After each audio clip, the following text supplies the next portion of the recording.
बाबा की जय। जय जय बाबा. जय बाबा. थँक यू सुरेखा ताई. जय बाबा. बहुत बढ़िया. नीलिमा तिजारे 1 मिनिट फक्त. हां, एखाद स्टँजा छोटासा. जय बाबा. हाँ, आपल्यापासून वेळ जय नाही. हां, बाबा. 1 मिनिट. जय जय बाबा. बाबा. हां. प्रभु ऐसी कोई तजवीज करो, मैं द्वार तुम्हारे आया करो।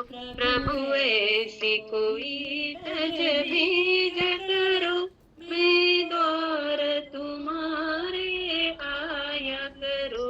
है रश्म तुम्हारे उल्फत मैं जान दिलों से निभाया करो।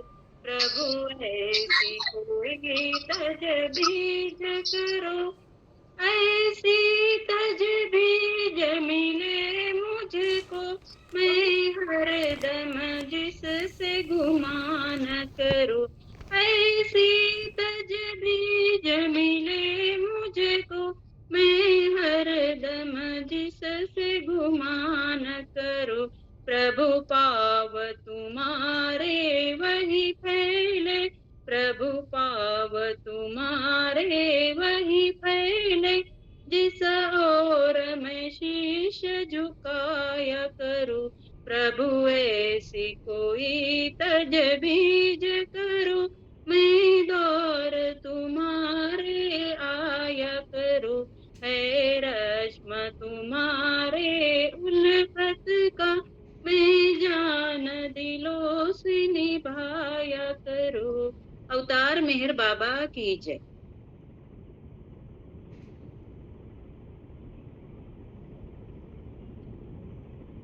जय बाबा ताई. जय बाबा. जय बाबा जी.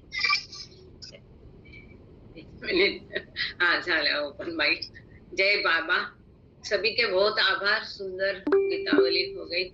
बाबा का आगमन हो चुका. टाइम हो गया. हम शुरू करते हैं. अगर कोई पहले जुड़ के भी रह गया तो मुझे माफ कर दे. कई बार ध्यान नहीं रहता है. ये स्क्रीन शेयरिंग भी चल रहा था. अभी हम वाचन की शुरुआत करते हैं.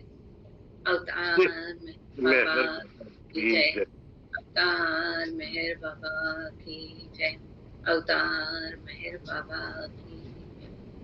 प्रियतम मेहर प्रभु, हमारे बीच में आकर के आप हम सभी को आपके दर्शन, सहवास तथा प्रेम का आनंद देकर हमारा मार्गदर्शन कीजिए. यही आपसे गुजारिश. थैंक यू बाबा. जय बाबा. Beloved God, help us all to love you more and more and more and more and still yet more till we become worthy of union with you. And help us all to hold fast to Baba's Daman till the very end. अवतार मेहर बाबा की जय. अवतार मेहर बाबा की जय. अवतार मेहर बाबा की जय. सभी को प्रेम पूर्वक जय बाबा. इन्फिनिट इंटेलिजेंस हम लोग पढ़ रहे हैं और 11वीं श्रृंखला चालू है हमारी, जो कि अत्यंत महत्वपूर्ण है. और 11वीं श्रृंखला में हम पिछले बार पेज नंबर 228 पर रुके थे. मतलब 227 का अंत, 228 का चार्ट भी हमने देखा था. आज वो चार्ट फिर से तो हम प्रेजेंट नहीं कर पाएंगे, लेकिन आज के जो चैप्टर है, जैसे कि 229 नंबर पर एक दो पैराग्राफ है, इसको पूरा करके हम तुरंत संस्कार का जो है और इच्छाओं का जो नाता है, इसके बारे में पढ़ना शुरू करेंगे. तो उसके विषय में एक जो स्लाइड बनाई है उसको पहले से प्रेजेंट करके रखा है, क्योंकि दिक्कतें जाती है लैपटॉप के साथ. सो पेज नंबर 229 पर हम है और इसके दो पैराग्राफ करके, जैसे कि पिछले बार आपने देखा कि जो 16 नंबर का चार्ट है, इसमें पूरा सारांश आ जाएगा जो हमने पिछले सेशन में पढ़ा था. और ये सारांश ये बताता है कि गहरी नींद, स्वप्न अवस्था, जागृति की अवस्था में चेतना किस प्रकार की होती है, कौन से जगत का हम अनुभव करते हैं. जैसे कि गहरी नींद में हम बिल्कुल अचेतन होते, कुछ भी अनुभव नहीं करते, ना विश्व का ना स्वयं का. और जो स्वप्न अवस्था में है साधारण मनुष्य की, उसमें वो अर्धचेतन होता है और सूक्ष्म जगत का सटल वर्ल्ड का अनुभव करता है। जब वो जागृति की स्थिति में होता है तो वो पूरा चेतन होता है।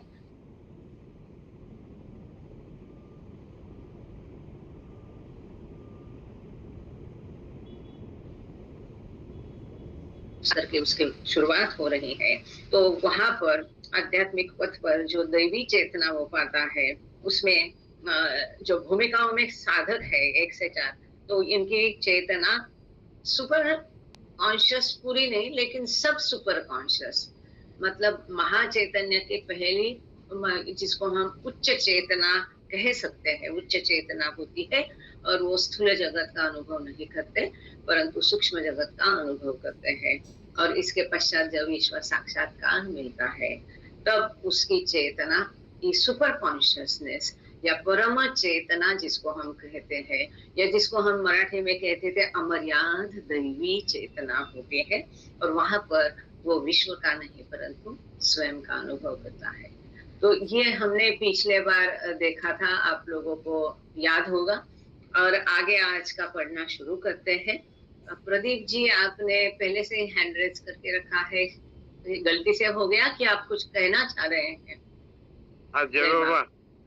ताई, मला एक असं कन्फ्युजन, अदर दॅन सब्जेक्ट आहे, फक्त 1 मिनिटासाठी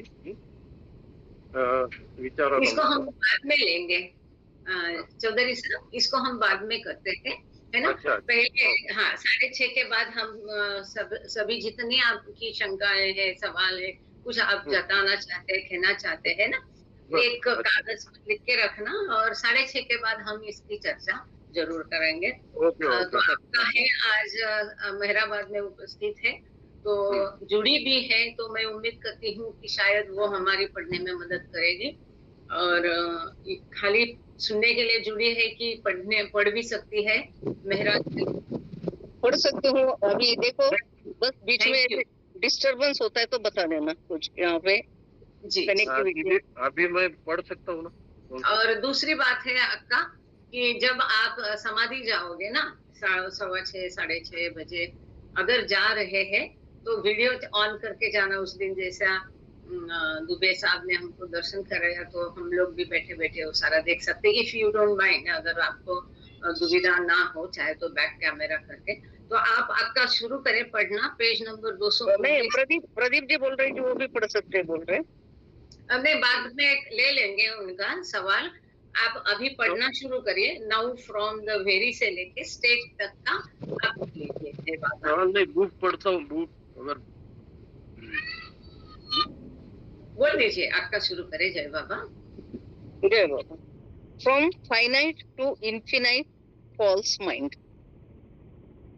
Now, from the very first form of atom or stone to that of monkey, the final animal form, infinite intelligence is in the finite mind state, where it goes on experiencing the infinite, subtle and gross universe through its finite, subtle and gross bodies.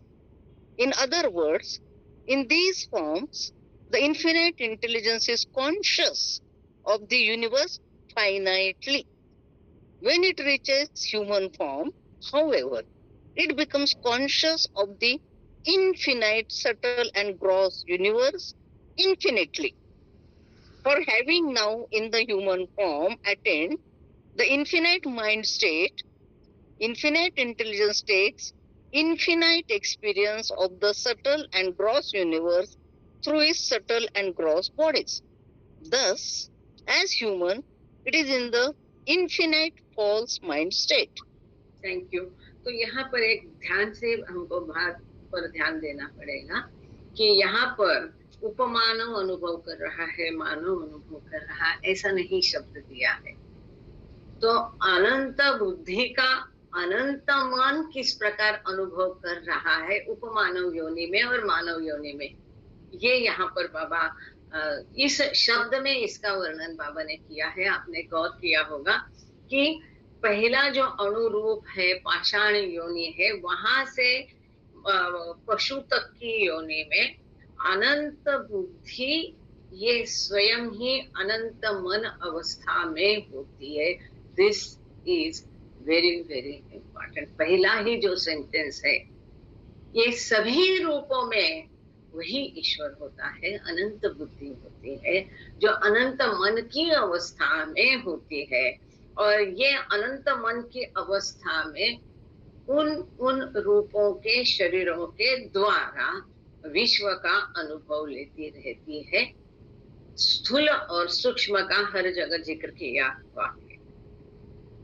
जब मनुष्य की रूप में अनंत बुद्धि आती है तो उसकी चेतना इन्फिनिट है, वहां पर सीमितता नहीं है। अणु पाषाण से लेके पशु तक, मनुष्य योनि तक, पशु जगत तक उसकी चेतना सीमित है, परंतु मनुष्य योनि में वो चेतना असीमित होने के कारण वहां विश्व का अनुभव असीमितता से लिया जाता है। लेकिन उपमानव योनि में सभी रूपों के द्वारा वही अनंत बुद्धि, अनंत मन करके विश्व का अनुभव सीमितता से लेती है। Clear? Okay, thank you sir. So यहाँ पर एक बार वो मनुष्य योनि में पहुंचती है तो उसकी चेतना विश्व के प्रति भी असीमित होती है।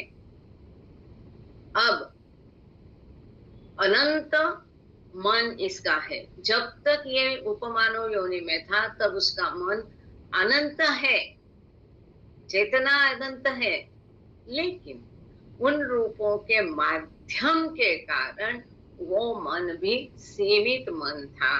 अब यहाँ पर अनंत चेतना और अनंत मन उसमें मौजूद है, और इसके कारण स्थूल और सूक्ष्म जगत का अनुभव अनंत बुद्धि मनुष्य के अनगिनत देहों के द्वारा अनंतता से अनुभव लेती है। इस प्रकार से विश्व का अनुभव लेने के कारण, क्योंकि अभी अनंत मन अनुभव किसका ले रहा है? विश्व का, जगत का, स्थूल और सूक्ष्म जगत का, अर्थात कल्पना का अनुभव लेने के कारण अब वो अनंत मन अनंत मिथ्या मन बन गया है। कैसा बन गया है? क्योंकि वो मिथ्या का, मिथ्या क्या है? विश्व मिथ्या है। अनुभव किसका ले रहा है? विश्व का। विश्व मिथ्या है। मिथ्या क्यों? क्योंकि विश्व मतलब कल्पना है, और इसके कारण वो अभी अनंत बुद्धि का अनंत मान होने के बावजूद मनुष्य के देह द्वारा, अनगिनत मनुष्य के अनगिनत देह द्वारा विश्व का अर्थात कल्पना का, अर्थात झूठ का अनुभव वो सत्य करके समझता है। इसलिए कई लोगों के मन में यह प्रश्न होगा, इसका ये उत्तर है, इसलिए अब वो अनंत मिथ्या मन की स्थिति में होता है। अनंत बुद्धि अनगिनत रूपों में किस किस स्थिति में होती है उसका मन, इसका ये वर्णन है। तुरंत आगे के पैराग्राफ में चलते हैं, 9 से लेके अंत तक पढ़ लीजिएगा। जय बाबा। वहाँ केतकी के यहाँ से कर रही हो कि मंडली हॉल से कर रही हो कि नहीं, हाँ, बी हॉस्टल के पीछे बैठी हूँ, पेड़ के नीचे, और वहां से कर रही हूँ। क्या बात है। तो वहाँ बोल दीजिए, किसी को सुनना है तो वो भी आ सकते, कोई बात नहीं। चलो आगे चलते। जय बाबा, पढ़ लीजिएगा। Samskaras make the mind experience the universe. Now in human form, the infinite intelligence as infinite mind is capable of experiencing its infinite self. It experiences the infinite, subtle and gross universe. The reason that it does so is that the experience of the subtle and gross universe, that the mind too, in its preceding forms, attaches fine impressions upon the mind, impressions that register and accord with the experience.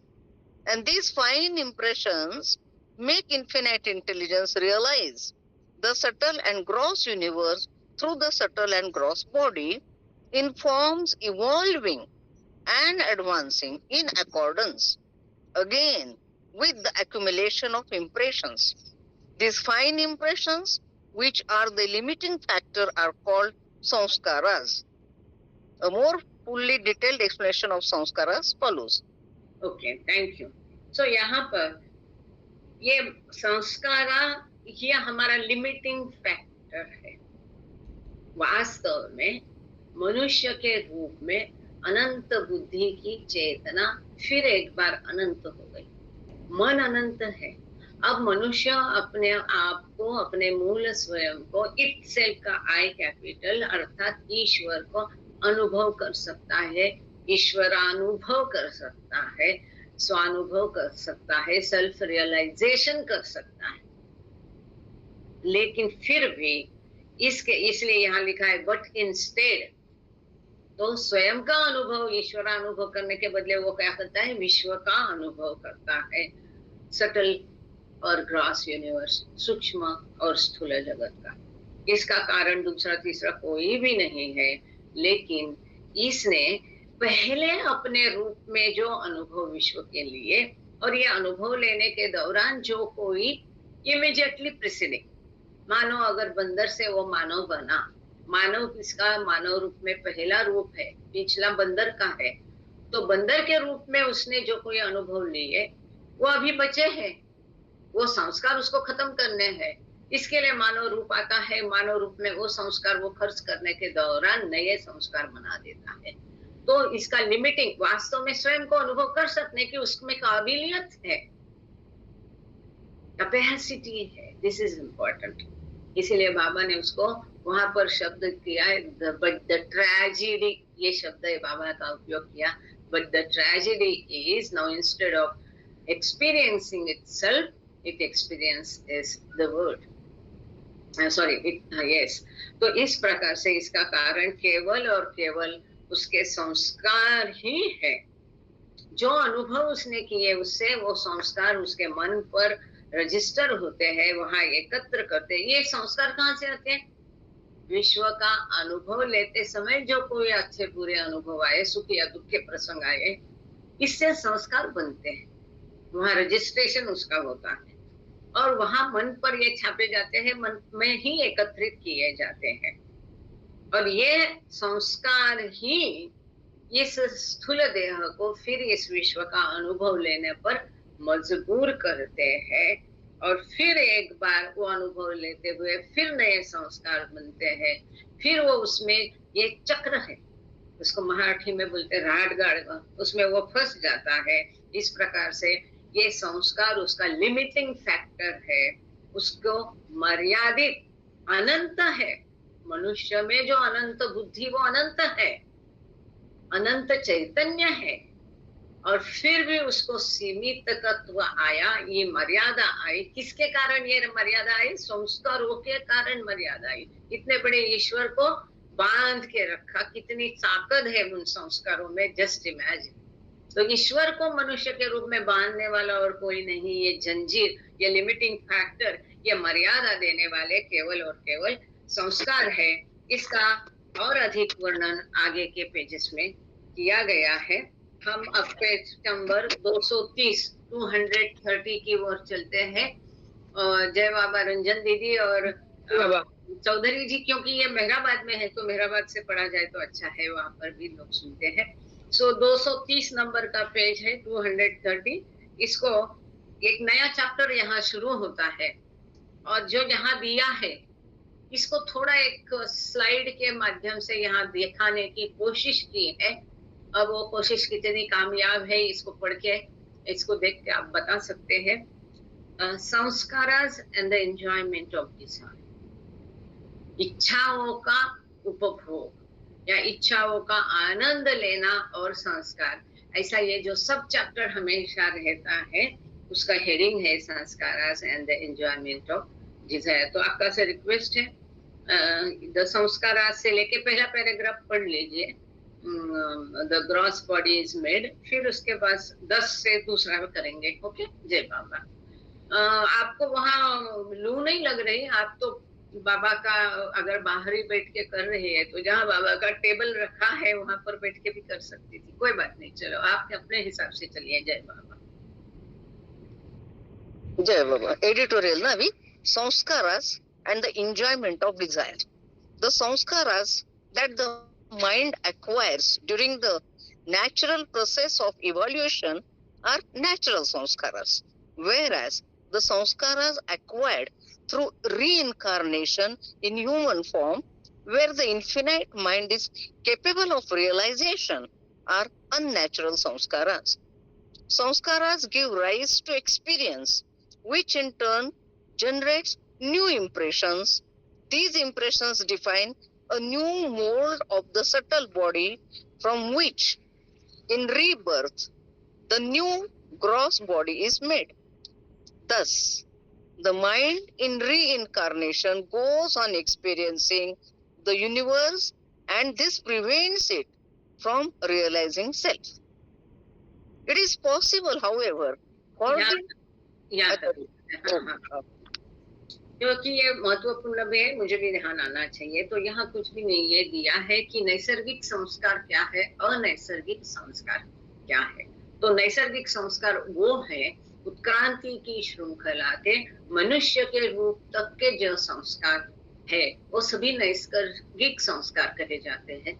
मनुष्य की योनि तक, जिसको हम उपमानव योनि कहते हैं, उसमें रीबर्थ होता नहीं, पुनर्जन्म नहीं होता है, क्योंकि एक ही जमात की इतनी सारी स्पेसीज होती है। टेक फॉर एग्जांपल मछली या जलचर इतने अनगिनत है कि किसकी हम गिनती नहीं कर सकते हैं। सो इस प्रकार से वो सारे स्पेसीज से का अनुभव वो आत्मा को करना पड़ता है। तो उत्क्रांति की प्रक्रिया में जो संस्कार एकत्रित किए जाते हैं ये नैसर्गिक संस्कार कहे जाते हैं। क्यों? क्योंकि यहाँ रूप पूरा प्रगत नहीं है, चेतना पूरी प्रगत नहीं है। चेतना के विकास के लिए ये रूपों का विकास और जो कुछ होता है ये जरूरी होता है। एक रूप में जो संस्कार इकट्ठे किए, उन संस्कारों के कारण अगला रूप थोड़ा और अधिक विकसित होता है। इस प्रकार से रूपों का और चेतना का भी विकास होते होते होते होते ये पूरी चेतना विकसित होने तक जितने संस्कार इकट्ठे किए इसको हम नैसर्गिक या नेचुरल संस्कार कहते हैं। लेकिन मानव रूप में पूरी प्रक्रिया हो गई, चेतना पूरी विकसित है। अब उसके पहले का एक जो उसका जन्म है, उसके संस्कार उसको अनुभव करने हैं और इस प्रकार से उसको अनुभव करते करते वो विश्व का भी अनुभव करता है। अब यहाँ पुनर्जन्म आता है, इसके कारण, पुनर्जन्म के कारण, और चूंकि वो स्वयं का अनुभव करने की काबिलियत रखता है और फिर भी स्वयं का अनुभव नहीं करता है, ईश्वरानुभव करने की काबिलियत होते हुए ईश्वरानुभव नहीं करता है, लेकिन विश्व का अनुभव करता है। और इसके लिए उसके मनुष्य के जन्म में जो संस्कार वो एकत्र करता है उसको अनैसर्गिक या अननेचुरल संस्कार कहा गया है। उसका एकमात्र कारण है कि उसकी चेतना पूरी विकसित हो गई है। अब उसको इस विश्व में रहने की कोई जरूरत नहीं है, वो अपने आप को अनुभव करके छुट्टी हो सकती है, लेकिन वैसा होता नहीं है। एक अनुभव से जो संस्कार उसने एकत्रित किए हैं, उन संस्कारों के कारण उसको दूसरा अनुभव से गुजरना पड़ता है। फिर दूसरा अनुभव से गुजरते समय फिर और नए संस्कार वो एकत्र करता है, उसके कारण फिर उसको तीसरा अनुभव लेना पड़ता है। इस प्रकार से जिसको हम रहाट बोलते हैं, या जैसे कि आपने देखा होगा पुराने जमाने में खेतों में ये पानी देने की ये प्रणाली होती थी, जिसको मटके टंगे हुए होते थे, गोल चक्र हुआ होता था, उसको घुमाते थे, उसमें से पानी गिरता था, ऊर्जा सब कुछ होता था, जिसको रहाट गाड़ी हम मराठी में बोलते हैं और शायद हिंदी में रहाट शब्द है या क्या शब्द है। तो ये चक्र है, दुष्ट चक्र हम कह सकते हैं, विशेष सर्कल है, ये चलता रहता है। इससे छुटकारा केवल और केवल हमको गुरु की कृपा से मिल सकता है, या ये जो 4 योग है, 4 योगों के द्वारा इसको इससे हमें छुटकारा हो सकता है हमारा। और 4 योगों के द्वारा छुटकारा कैसा हो सकता है, या संस्कारों को नष्ट कैसे किए जा सकते हैं, ये अत्यंत सुंदर तरीके से आगे बाबा ने दिया ही है। फिलहाल जो हम संवाद किए हैं उसका संक्षेप में जो पढ़ रहे हैं, इस प्रकार से जो मन है ये अनुभव के पीछे अनुभव इस चक्र में फंसा है, और ये प्रक्रिया जो है अनुभव से फिर दूसरा अनुभव, ये चक्र में फंसने के कारण वो स्वयं का अनुभव नहीं कर सकता है। This prevents it from realising itself. स्वयं का अनुभव करने से ये दुष्ट चक्र उसको रुका देता है, बाधित करता है। आगे पढ़ना, फिर हम देख. It is possible. It is possible, however, for the infinite human mind, unlike the finite mind in lower forms, to wipe out these samskaras and break this cycle.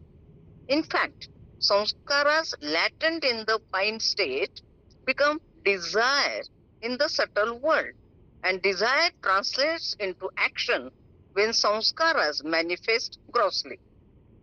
Good desire results in happiness and bad desire in misery.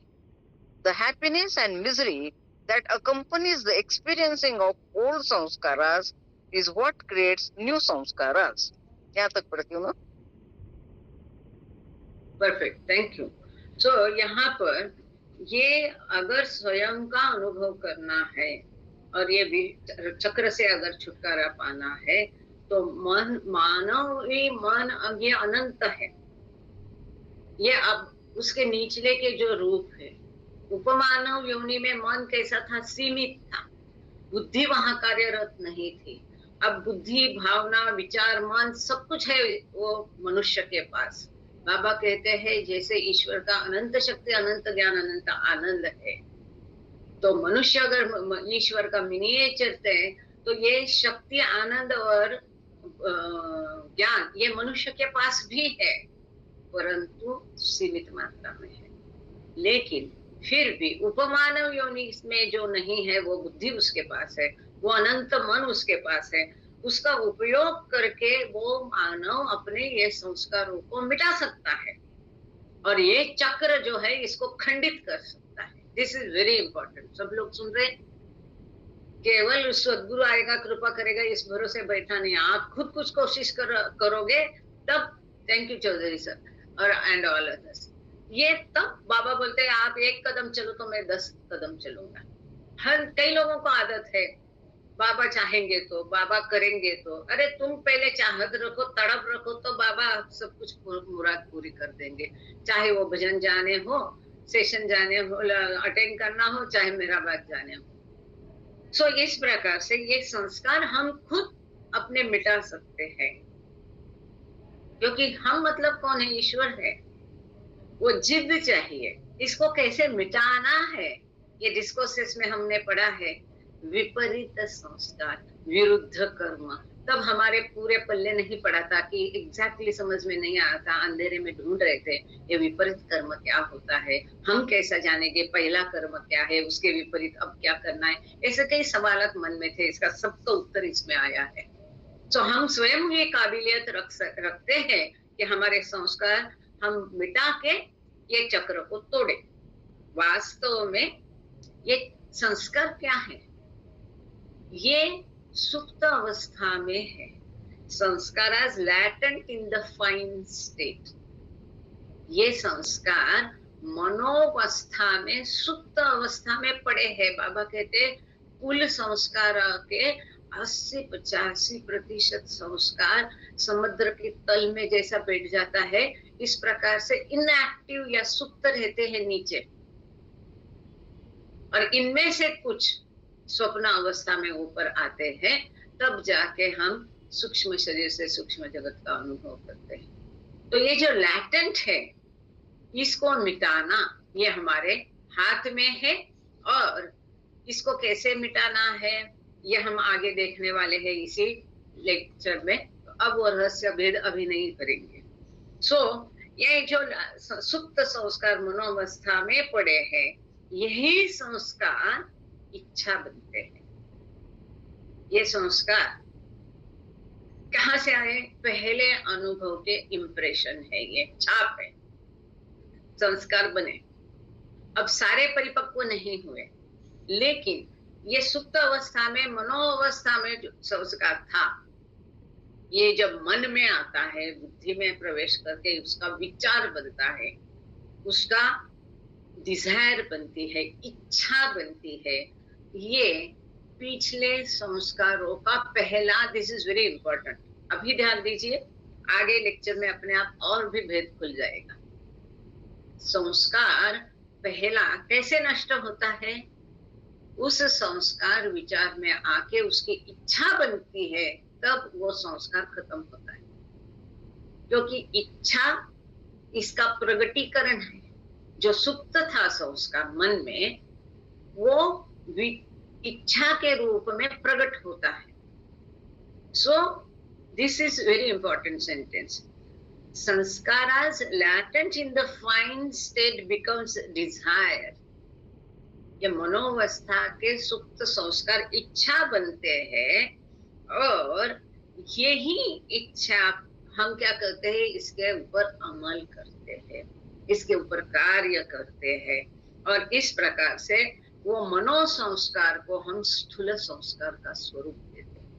अब जब केवल मनोसंस्कार होते हैं, ये बहुत फेंट होते हैं, लाइट होते हैं, मिटाने के लिए आसान होते हैं। जब विचार डिजायर के रूप में आते थोड़े से और डार्क बनते हैं, लेकिन जब ये संस्कार कृति में आते हैं, जो इच्छा निर्माण हुई, इसके ऊपर हम अमल करके वो संस्कार हम एक्शन में, कृति में लाते हैं, तब वो संस्कार और नए संस्कार निर्माण करता है, जो कि पहला जो मूल संस्कार था, जो इच्छा के रूप में प्रकट हो गया, इससे भी ये संस्कार 2 गुना, 4 गुना, 10 गुना बढ़ते हैं, और वो स्थूल संस्कार बनने के बाद ये गड़द बनते हैं, तीव्र बनते हैं, जो कि मिटाने के लिए मुश्किल होते हैं। Thank you. सो इस प्रकार से ये संस्कार का चक्र है। जो सुप्त संस्कार इच्छा के रूप में प्रकट होते हैं, इच्छा पे अमल अगर नहीं करेंगे तो ये संस्कार वहीं पे नष्ट हो जाएंगे। और यही मास्टर की है कि संस्कार हम अपने आप खत्म कैसे कर सकते हैं।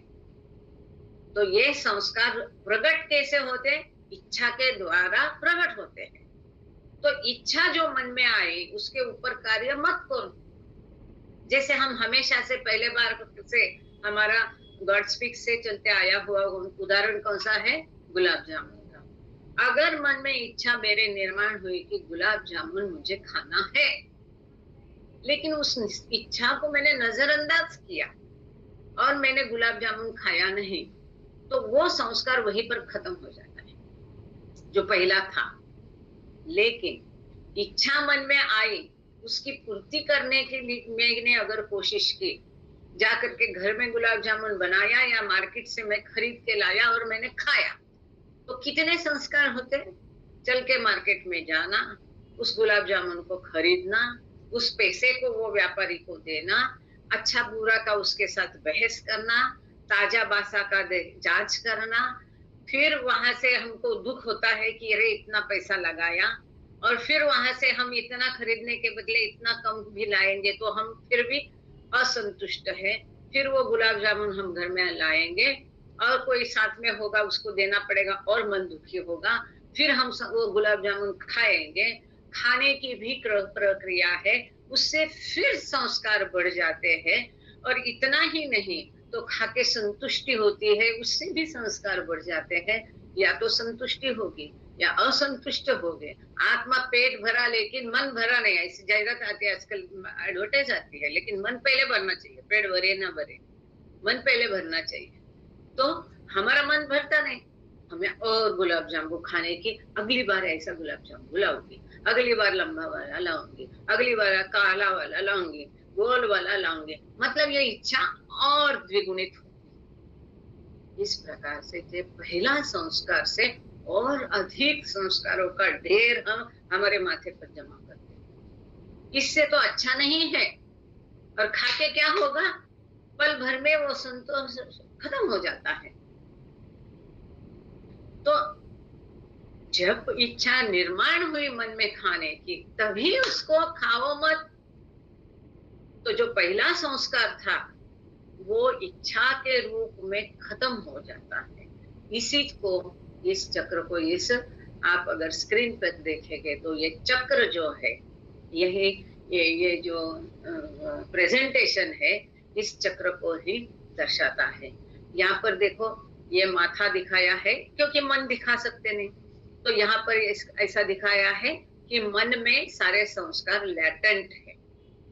अब उसने क्वेश्चन मार्क किया क्योंकि उसको मेरे साथ कुछ उसके चर्चा करनी थी, बट अनफॉर्चुनेटली वो हो नहीं पाए। तो इतना बड़ा ऐसा ये बादल है, गुब्बारा है संस्कारों का। अब इससे क्या होता है, इससे ये संस्कार कम होते। कैसे? देखो यहाँ लिखा है thoughts fade away lost forever. इच्छा में ये संस्कार परिवर्तित होते, जो लैटेंट सुप्त अवस्था में यहाँ संस्कार पड़े हैं, अब ये संस्कार इच्छा बनकर उभर कर आते हैं, प्रकट होते हैं, और इच्छा रूप में ये संस्कार आते ही वो गायब हो जाते हैं अगर उस पर अमल नहीं किया, लॉस्ट फॉरएवर। इसलिए उसने ये चित्र भी दिखाया कि वो खाली हो जाती है। रेत जो ये जो डमरू जैसा दिखता है ना, ये पहले के जमाने का काल मापक है, इसमें रेत भरी जाती थी, फिर इससे घटका पड़े ऐसा गिनते थे। तो ये संस्कार इसमें था, लेकिन इच्छा का रूप लेते ही अगर इच्छा पर अमल नहीं किया, this is important, how can we wipe out the sanskar? इच्छाओं पर अमल करना नहीं है। दूसरा भी तरीका है कि वो अनुभव जो हम करते हमारे संस्कारों के कारण, उन अनुभवों से हमें ना दुखी होना है ना सुखी होना है। अनुभव कुछ भी हो, उस अनुभव से yes will come to that point also. So जो भी इच्छा है, जो भी हम अनुभव करते हैं, अनुभव का कारण ना हमें सुख होना है ना दुख होना है। मानो अगर मैं भजन में गई, बाबा ने मेरी इच्छा की पूर्ति की, किसी ने मुझे गुलाब जामुन प्रसाद में दिया, अगर वो गुलाब जामुन मैं खाती हूँ लेकिन उसे प्रसाद करके ठीक है, या पड़ोसन ने लाके दिया, किसी ने किसी तरह से मिल गया, लेकिन गुलाब जामुन खाने का जो क्रेव था, जिसको क्रेविंग बोलते हैं आजकल, अच्छा शब्द है, ये जो तड़प है, ये सांसारिक चीजों के लिए तड़प रखनी नहीं, लेकिन ईश्वर की प्राप्ति के लिए रखनी है।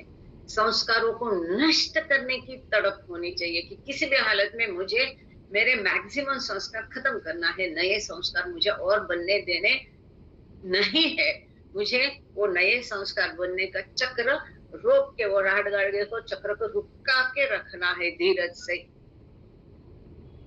सो वो जो अनुभव है गुलाब जामुन खाने का हमारे उदाहरण में, उससे बहुत आनंद, हाँ वाह, ये कुछ नहीं खाया क्या, नहीं खाया क्या, वो करेला खाया क्या और गुलाब जामुन खाया क्या। करेला कड़ू नहीं लगना चाहिए, गुलाब जामुन मीठा नहीं लगना चाहिए, ये शर्त है।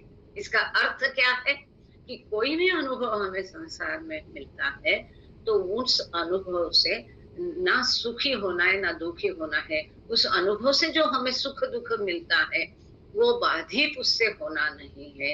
इसी को बात को बोला था, और पहले भी लोगों ने इसी बात को गीता में भी बोला है। इसी बात को बाबा क्या कहते हैं, हैव इक्विपॉइस। बाबा का सुंदर शब्द इसके लिए क्या है, हम हमेशा क्या कहते थे, ना सुख से सुखी हो ना दुख से दुखी हो, है ना। ये जो है इक्विपॉइस, ये स्थिति क्यों बाबा ऐसा कहते थे कि सुख में भी ज्यादा हर्षोल्लासित नहीं हो और दुख से ज्यादा दुखी नहीं हो, इसका आग्रह बाबा बार बार करते हैं। हमेशा इक्विपॉइस रखने को बोलते हैं। क्यों बोलते हैं? इसी के कारण, क्योंकि संस्कार वास्तव में निर्माण कैसे होते हैं, ये जो अनुभव से सुख या दुख हम एकत्र करते हैं, इस अनुभव से या सुख या दुख से संस्कार बनते हैं। अगर वो सुख दुख हमें एकदम कमल का पत्ता बोलते, कमल के पत्ते जैसा हो, वो पानी में होके भी सूखा रहता है, तो विश्व का अनुभव लेते भी हम be in the word but don't be of the word, जो बाबा कहते हैं कि वो अनुभव हमें लगे ही नहीं, अंदर तक जाए ही नहीं। चाहे कोई चपरासी हो, चाहे बड़ा मैनेजर हो, वो मस्ती अगर मन में नहीं गई तो कोई फर्क नहीं पड़ता। उस ड्यूटी के लिए, उस पद के लिए जो कार्य करना आवश्यक है, वो उसमें लिप्त हुए बिना अगर हम करेंगे तो हम हमारी ड्यूटी भी करते हैं और नए संस्कार भी निर्माण होने नहीं देते हैं। तो हम संस्कारों का चक्र कैसा रोक सकते हैं? जो मन में विचार आता है इसके ऊपर कार्य करना नहीं। उस विचार को जितना भी आप कोशिश करो, मन में आज पूरा ठान लो बस, तो हाँ, आप क्या रहोगे, चौकन्ने रहोगे हरदम। मेरे मन में क्या क्या विचार आया, कभी कभी बोलता है, लगता है किसी को कुछ बोल दूं, फिर अपने आप को बोलो, नहीं नहीं मत बोलो, विचार आया छोड़ दो। बाबा ने बोला है if thoughts comes let them come and go unattended. ये भी बाबा ने कहा है कि मन में विचार आते हैं तो आने दो, उनको रोकने की कोशिश मत करो, है ना। ये बाबा कहते हैं, आग्रह करते हैं। हर बाबा की बात में, छोटी मोटी बात में इतनी गहराई है, उसमें डूबोगे तब मजा आएगा। बाबा कहते हैं विचार आते हैं तो लगता है कैसे है गुरु, विचार आते हैं तो आने दो, विचारों को तो रोकना चाहिए। विचारों को रोकना नहीं है हमको, विचार आते हैं मतलब पहले संस्कार आके नष्ट हो जाते हैं, तो उनको नष्ट होने का वो मार्ग है, होने दो। और वैसे भी विचारों को रोक के वो रुकते नहीं, बाबा कहते डबल जोर से वो और तैयार हो जाती है। इसलिए बाबा बोलते हैं if thought comes let them come and go unattending. Unattending मतलब उस विचार पर गौर नहीं करना है। उस विचार जो भी मन में आता है, चाहे किसी को गाली देनी हो, चाहे किसी की स्तुति करनी हो, चाहे कुछ भी करने की इच्छा हो, तो 10 बार सोचो क्या ये करना जरूरी है, ये मेरा कर्तव्य है। अगर करके भी हम उससे अलिप्त भाव से और बाबा का नाम लेते हुए करेंगे तो नए संस्कार बनेंगे। उस विचार पर अमल ही नहीं करना है तो आप हर घड़ी चौकन्ने, अपना खुद का चौकीदार खुद को बनना है। हम स्वयं ही हमारा चौकीदार बनना है। किस पर चौकीदारी करना है, नजर किस पर रखनी है, मन के विचारों पर। कि मन में विचार आया, उस विचार में बहक जाना नहीं, बह जाना नहीं। उस विचार के जो वो हम क्या बोलते हैं, बंदर खुदी कराता है, नचाता है, मन हमको नचाता है। उस वो जैसा नचाएगा वैसा हमको नाचना नहीं है, तब नए संस्कार निर्माण नहीं होंगे। इस चित्र में यहाँ पर यही दिया है कि ये मन के विचार आता है। यहाँ पर देखो, ऊपर स्क्रीन पर देखना, लेफ्ट हैंड साइड में नीले काले में ऊपर दिया है नो एक्शन। ये लैटेंट सुप्त स्थिति में संस्कार है, और इच्छा या विचार के रूप में मन में आते हैं तो वो प्रकट होते हैं। अगर इन पर हमने कार्य नहीं किया, अमल में नहीं लाया, गुलाब जामुन खाया ही नहीं, तो ये संस्कार खत्म हो जाता है। वरना अगर ये विचार पर कार्य किया, इन इच्छाओं की तृप्ति की, तो राइट साइड में देखो ये सुनहरा बांध दिखाया है। कई लोग हम देखते हैं, मैं मेरा बड़ा संपन्न आयुष्य है, मैंने ये किया, मैंने वो कमाया, मैं संतुष्ट हूँ, वगैरह वगैरह, है ना। एक सज्जन को देखा, अस्पताल में है, क्या बोलते हैं, बाईपास हो गई है, और वो ऑलरेडी कितने घर है, वो वहां पर बैठे बैठे कि जगेंगे कि नहीं इसके डाउट है। इसी स्थिति में वो बोल रहे कि मुझे और इतना घर और ऐसा महल बनाना है, ये बंगला बनाना है। तो ये इच्छाएं जो है अनगिनत है, नेवर एंडिंग है। ये जो इस इच्छा पर अगर कार्य किया, तो इसका राइट साइड में देखिए ये एरो दिखाया, एक चक्र दिखाया, देखो यहाँ पर राहत गाड़ गया चक्र। तो ये इच्छाएं अनगिनत है, पैसा होगा, प्रेम होगा, आरोग्य विषयक होगा, निसर्ग का आनंद लेना होगा, या कामुक भाव हो सकते हैं। साइकिल्स ऑफ डिजायर्स एंड संस्कार, ये साइकिल है। ये इच्छाओं की पूर्ति की तो नए संस्कार दिन दुगना 4 गुना बोलते हैं ना, इस पर 10 गुना बढ़ जाते हैं।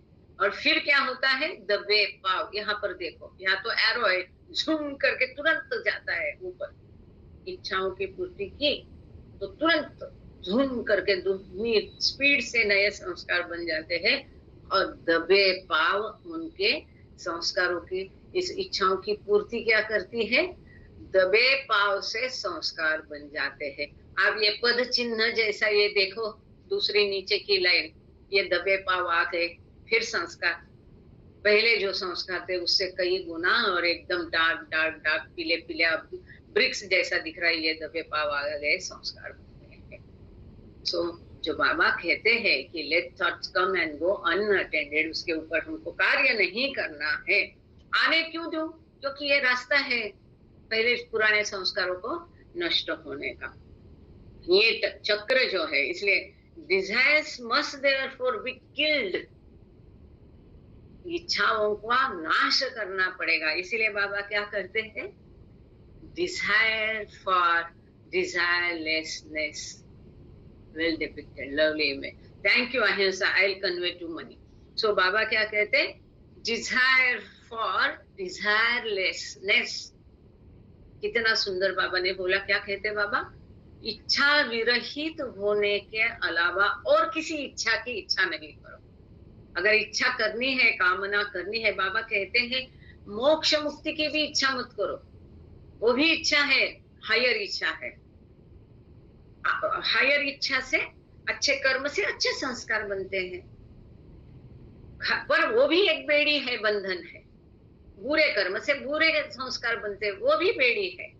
एक बेड़ी है सोने की, दूसरी बेड़ी है लोहे की. तो यहाँ तक कि आध्यात्मिक कामनाएं भी कुछ मन में नहीं रखनी है. यहाँ तक कि मुझे मोक्ष पाना है, मुक्ति पाना है, ईश्वर साक्षात्कार पाना है, ये भी नहीं बोलना है. अब हमारा शॉर्ट एम रखना है.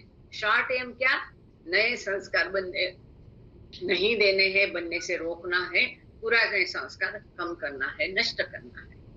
हम नष्ट कैसे करेंगे, विपरीत कर्म. विपरीत कर्म मतलब उस इच्छा को अमल में नहीं आना है. ये हम आगे चर्चा इन डिटेल इसकी करेंगे.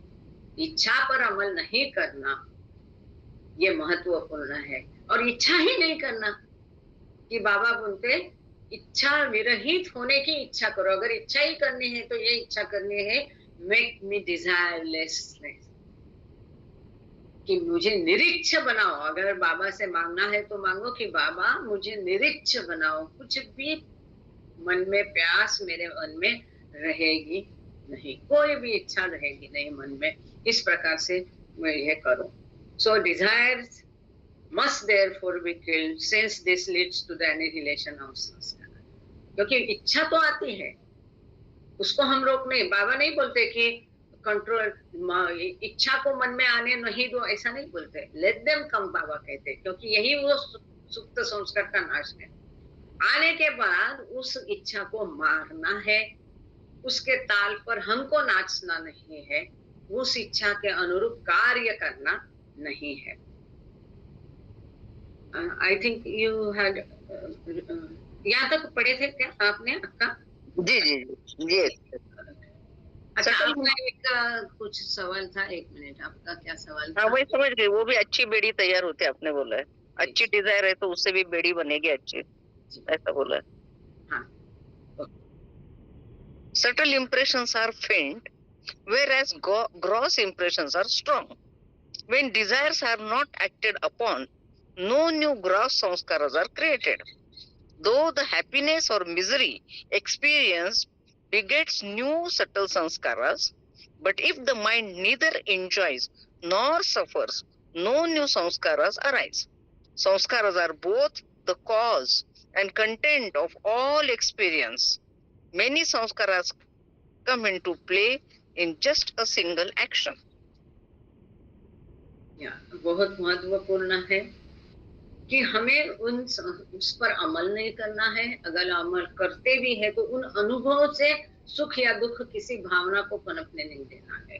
ये सुख दुख की भाव, इसीलिए बाबा कहते be human but be like a stone. एक भी बाबा का सेंटेंस देखो, यहाँ पर सारे आप माला जैसे रटते रहो. क्यों बाबा बोलते, ये पाषाण है, ऊपर से बादल गरज के वर्षा होती है, भारी बारिश होती है, या धूप में तपता है, वो तकरार नहीं करता, उसको दोनों समान है. तो हम मनुष्य को भी अगर कुछ अनुभव से हम गुजरते हैं तो ना ही हमें सुखी होना है ना ही दुखी होना है, क्योंकि ये सुख दुख के अनुभव ही है जो संस्कारों का कारण है. ये संस्कार स्वयं अपने आप कारण भी है और परिणाम भी है. देखो कितनी बड़ी बात है. संस्कार अपने आप में कारण भी है अगले अनुभव का, और अनुभव करने के कारण फिर संस्कार बनते हैं. इसके लिए ये अनुभव और उसका कारण भी है संस्कार, और अनुभव का परिणाम भी संस्कार ही है. तो संस्कार का अनुभव भी है संस्कार, संस्कार कारण भी है और संस्कार परिणाम भी है उस अनुभव का. तो सभी जो अनुभव है, इस एक बाबा कहते एक क्रिया के कारण कई संस्कार बनते हैं. एक क्रिया। हमको लगता है इतना तो मैंने किया, इतना तो नहीं। कोई भी हो, कार्य हो, कर्म हो, क्रिया हो, आपने किसी भूखे को खाना खिलाया, इससे भी कई कई संस्कार होते हैं। या किसी भूखे का खाना छीना, लेकिन इसका अर्थ ये नहीं है कि हम सत्कर्म करना छोड़ें। कृपया ध्यान दीजिए, हमें इच्छा के ऊपर नाच नहीं नाचना है, लेकिन सत्कर्म करते समय बाबा ने ये कहा है कि हम उस पर कोई एहसास कर रहे हैं या हमने कोई सत्कर्म किया तो हमें पुण्य मिलेगा, ये भाव मन में नहीं होना चाहिए। तो उस कर्म का बंधन नहीं होगा, संस्कार नहीं बनेंगे। सत्कर्म करते समय और करते ही वो मेहर प्रभु को तन मन धन से पूरे दिल से अर्पण कर दो। इसका अर्थ ये नहीं कि सत्कर्म नहीं करना है, चाहे विचारों से दूसरों को प्रभावित, best to dedicate it to Baba. Yes, यह है ही। सतत बाबा के नाम की माला जपने को बाबा ने क्यों कहा है?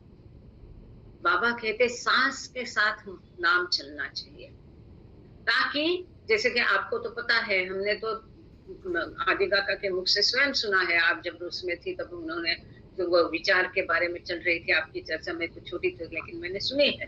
तो क्या कहा था आदि काका ने? ये मच्छरदानी जैसा है नाम, ये बुरे ख्याल, दूसरे संस्कार, दूसरे विचार या कोई भी इच्छाएं मन में आने से रोक देगा।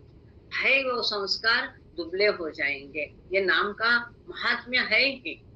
और अच्छा बुरा सभी कर्म केवल एक मैकेनिकली नहीं है। तो बाबा तो कहते हैं to dedicate everything all to God. ये इतना प्रभावी अस्त्र है कि केवल इसके सहारे भी कोई मोक्ष पा सकता है, ईश्वर साक्षात्कार पा सकता है। यह बाबा ने स्पष्ट किया है, हम इसको पढ़ चुके हैं। लेकिन बाबा कहते कैसा अर्पण करना है? हर पल। जैसे अभी पारसियों में 4 घंटे की मुहूर्त दी है, या बाबा ने तो और भी उसको लिबरल करके सवेरे शाम बोला है, सवेरे शुरुआत करो, बोलो मैं अभी सारे कर्म आपको अर्पण करने को शुरुआत करती हूँ, और रात को सोते समय दिन भर में मैंने जो भी किया आपको सब कुछ अर्पण करती हूँ। ये मैकेनिकली नहीं। तो बाबा ने तो 12 घंटे के हमको टाइम दिया है, लेकिन आगे चल के बाबा बोलते ये जो कर्म अर्पण करना है ईश्वर को, ये इतना तहे दिल से होना चाहिए, मैकेनिकल नहीं होना चाहिए, और हर पल होना चाहिए।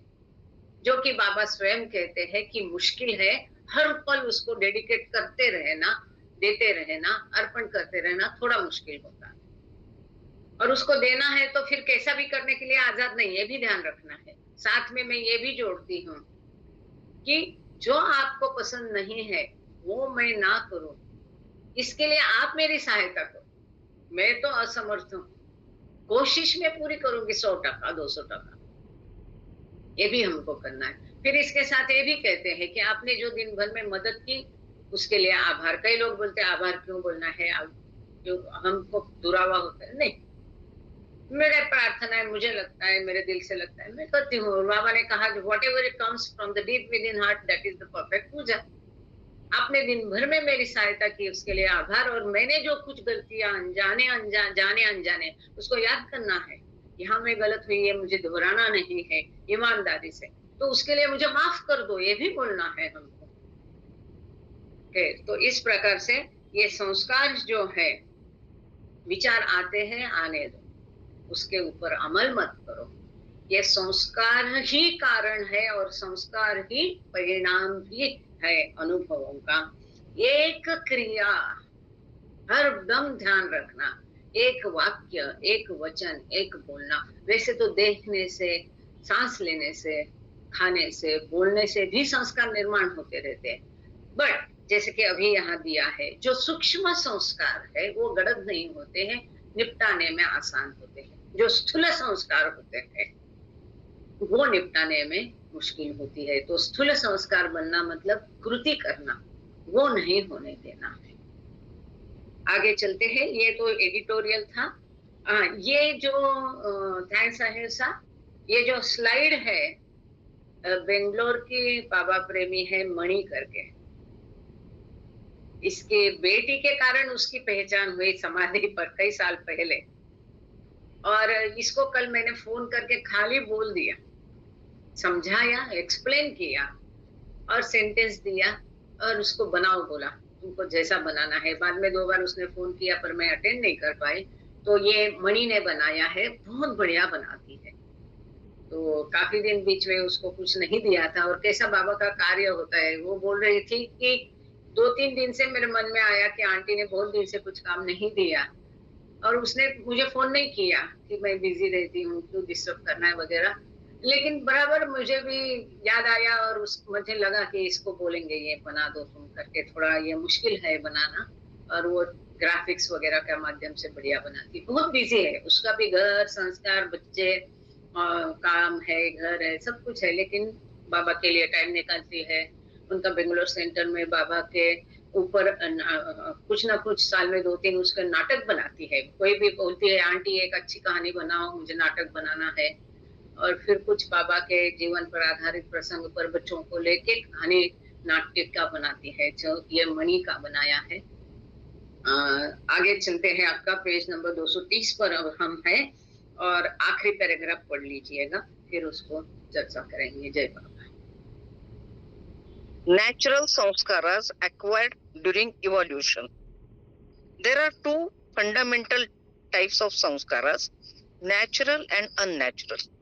The most finite, subtle and gross experiences of the universe that the mind receives through the most fine atom or stone form attach fine impressions onto the mind. These impressions register and accord with these most finite stone form experiences. And when this atom or stone form drops, these fine impressions attached to the mind give the mind another, but now less finite, subtle and gross form, say vegetable form, through which to realize these fine impressions subtly and grossly. Now this less, अच्छा यहीं पे रुको क्या? यहाँ रुकते हैं, वैसे भी पेज also ends here। और ये करीब करीब आप सब लोगों को ये पता ही है, आपने गॉड स्पीक्स ने जो करीब करीब पढ़ी है, कई बार पढ़ी कुछ लोगों ने और कई किताबें पढ़ी है। लेकिन अब जब बाबा इसमें एक एक छोटी सी कुछ मेख, हम मराठी में बोलते हैं, डाल देते हैं, उसका हम अभ्यास यहाँ पर सुनेंगे, करेंगे। जो संस्कारों के मूलभूत 2 प्रकार है, नैसर्गिक संस्कार, अनैसर्गिक संस्कार। आप सब लोग जानते हैं मनुष्य योनि तक, उपमानव योनि में जो संस्कार बने वो नैसर्गिक संस्कार है, क्योंकि चेतना का विकास बाकी था। मनुष्य योनि में जो संस्कार बनते हैं वो अननेचुरल या अनैसर्गिक संस्कार है। लेकिन अब जहाँ देखो, अत्यंत सीमित जो रूप था, इसने स्थूल जगत और सूक्ष्म जगत का जो अनुभव प्राप्त किया, अनुभव, now can I go to samadhi? Yes, okay. If possible, you can put your camera on, back camera, and show us path. You will be going walking. Yes, thank you so much, अक्का। मेरा बात से पढ़ना एक अलग बात होती है, जो कोई होता है वहाँ पर, तो अच्छी बात है। परसों हमने वो जय सर को बोला, उन्होंने भी दिखाया था मेरा बात अच्छे से। थैंक यू अक्का। Yes, please, you can now go to samadhi. जय बाबा and enjoy. So, अब कौन प्राप्त करता है संस्कार? This is important. Mind receives, आत्मा नहीं, शरीर नहीं। संस्कार किसके द्वारा प्राप्त किए जाते हैं? मन के द्वारा प्राप्त किए जाते हैं। This is important. The mind receives, ये अणु से लेके पाषाण से लेके ये मन संस्कार एकत्रित करता है, ये रजिस्टर होते हैं और यही संस्कार जो है ये दूसरा अनुभव भी देते हैं। तो यहाँ पर पाषाण का उदाहरण दिया है और यहाँ अनुभव कैसा है? पाषाण का सूक्ष्म अनुभव है। क्यों? क्योंकि पाषाण की चेतना सूक्ष्म है, रूप अविकसित है, उसका रूप अविकसित है, चेतना सूक्ष्म सीमित है, सॉरी चेतना सीमित है, उसका मन भी सीमित है, इसके कारण उसका विश्व का अनुभव भी सीमित है, और उसके जो संस्कार है वो सूक्ष्म संस्कार होंगे। यहाँ पर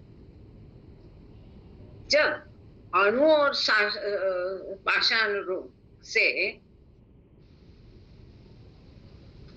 ये दूसरे अनुभव से, अब आप बोलोगे कि पाषाण कैसे अनुभव एकत्रित करता है, तो हमने पिछले बार देखा कि कोई पत्थर है वो खान में है, कोई मतलब माइन में, कोई पत्थर है वो हिमालय की चोटी में है जो कि आजकल बहुत गिर रहे, ध्वस्त हो रहे हैं, कोई पत्थर है मंदिर में है, कोई पत्थर है सुलभ शौचालय में है, कोई बिल्डिंग में है।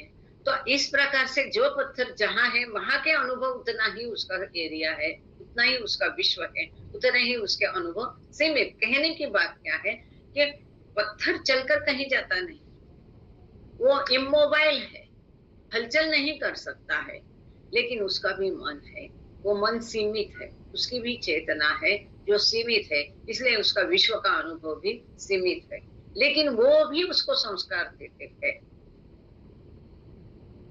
चाहे अनगिनत लोग उस पत्थर पर पैर रख के मंदिर में जाते हैं, या कोई बार है, डांस वाला है, नाचने वाली का घर है, तो उसके पत्थर पर भी पैर रख के कई लोग अंदर जाते हैं, बाहर आते हैं।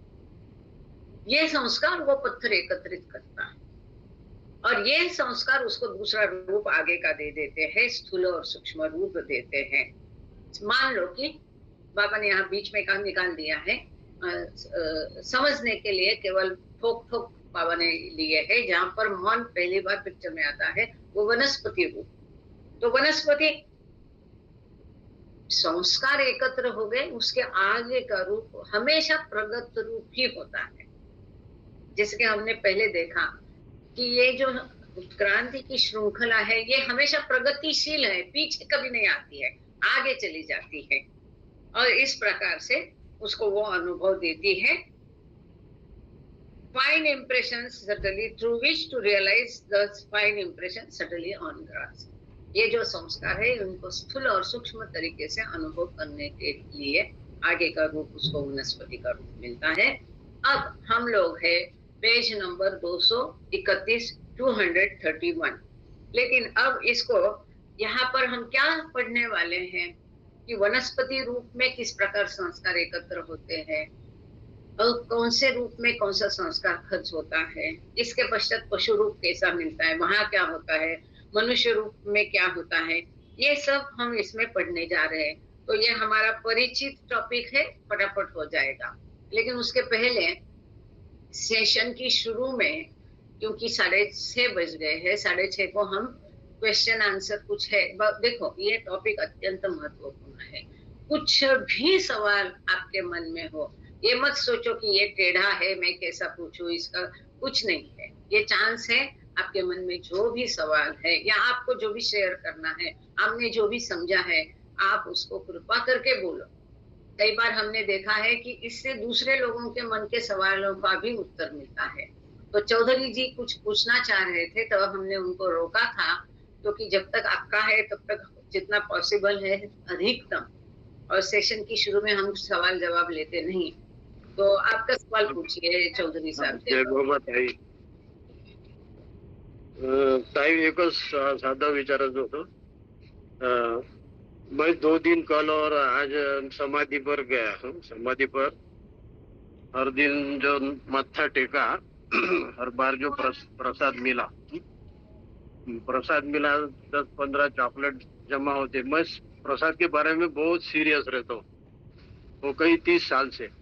ये प्रसाद मैंने मत्था टेकने के बाद मुझे मिला, तो वो कलेक्ट करके मैं लाया हूँ। मुझे बड़ा पेन होता था, और कोई लोग को फेंक देते थे समाधि के पास, किसी डॉग को खिलाते, तो बड़ा पेन होता था। मैं किसी को बांटता भी नहीं था वो प्रसाद मेरे पास का मुझे दिया हुआ, और सार्वजनिक तौर पर बांटने के लिए लाया तो वो बांट सकता था। लेकिन अभी क्या हुआ, घर में हमारे एक काम वाली बाई ने मेरा लेकरा बाळाचं चांगलं व्हावं म्हणून वो प्रसाद मांगा। तो मुझे लगा उसको कुछ भी पता नहीं बाबा के बारे में खास नहीं, तो मैंने उसको रोक दिया। मुझे लगा उसको एक फोटो देना और बाद में प्रसाद देना। तो अभी वो प्रसाद देना चाहिए, वो मेरे बारे में दिया हुआ है बाबा ने। ये सादा क्वेश्चन है मेरा। वो प्रसाद किसी को भी बांटना मुझे अच्छा नहीं लगता। मतलब उसको प्रसाद दिया, मैं ठीक किया कि नहीं, ये पूछना है। हाँ, प्रसाद नहीं दिया, मुझे बोला कल उसको फोटो देंगे और प्रसाद देंगे, क्योंकि उसको कुछ भी पता नहीं है उसका बाबा का। खाली मेरे बच्चों का अच्छा होना चाहिए, मुझे प्रसाद दे। ठीक है, ठीक है, now you can mute the mic. तो ये बाबा की आज्ञा थी। आप माइक बंद कर सकते थोड़ी देर, तो दोनों माइक चालू रहेंगे तो हाँ ये को होता है। ये बाबा की आज्ञा थी। ये प्रसंग ऐसा था, अब नाम भूल गई मैं, ऐसे बैठे थे काफी 8-10 लोग, अचानक बाबा आए और एक केला उन्होंने एक को दिया। कई लोग बैठे, केवल एक को ही केला दिया। अब उसका थोड़ा सा संकोच हुआ, उसको सिर्फ लगा कि मुझे दिया, इसको बाबा ने दिया नहीं, तो उसने क्या किया, आधा तोड़ के उसको दिया। तो बाबा ने उसको खूब डांटा। बाबा बोलते क्यों ऐसा किया? तो बाबा उसको नहीं दिया तो मुझे थोड़ा सा। बाबा बोलते क्या मुझे उसकी फिक्र नहीं है?